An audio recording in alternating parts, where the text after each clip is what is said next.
Bonjour, dans cette vidéo, je vais te partager mon parcours, mes premiers symptômes, l'évolution, les grandes lignes de mon chemin de vie, car il y aurait énormément à dire.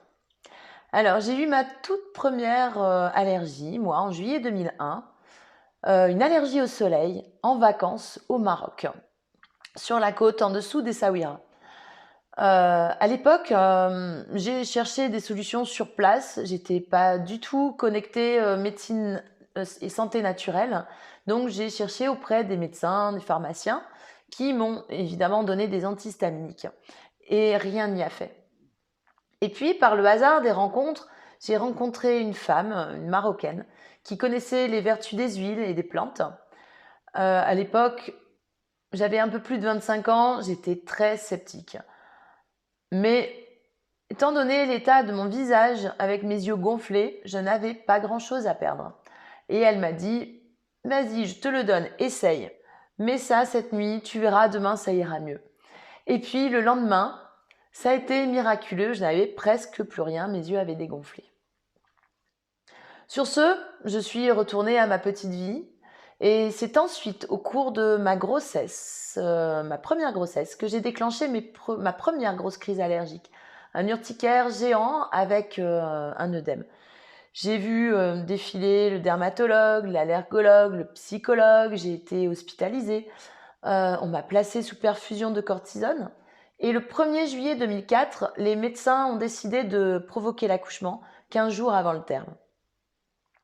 Maya, ma fille et moi avons ensuite cumulé asthme, rhinite, eczéma et toute la fatigue, l'irritation, la perte de concentration, son impact sur le travail qui vont avec. Les solutions qu'on me proposait n'étaient pas du tout satisfaisantes pour moi. Prendre un traitement allopathique à vie, ça pouvait éventuellement, j'aurais pu le concevoir et l'accepter pour moi, mais par contre, pour ma fille, c'était inconcevable.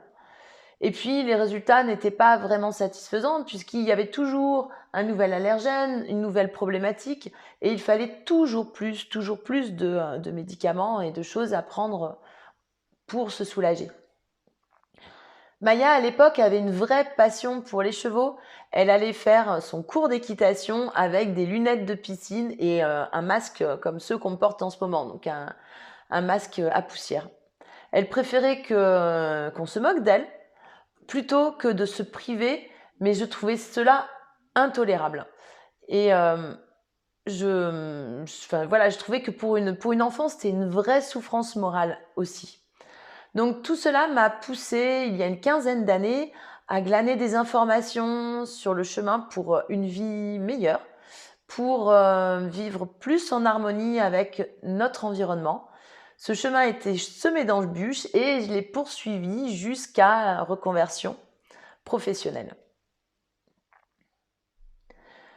J'ai été ingénieure, puis enseignante, et je me suis alors engagée dans une formation de naturopathie à l'Académie européenne des médecines naturelles, où je suis aujourd'hui aussi intervenante.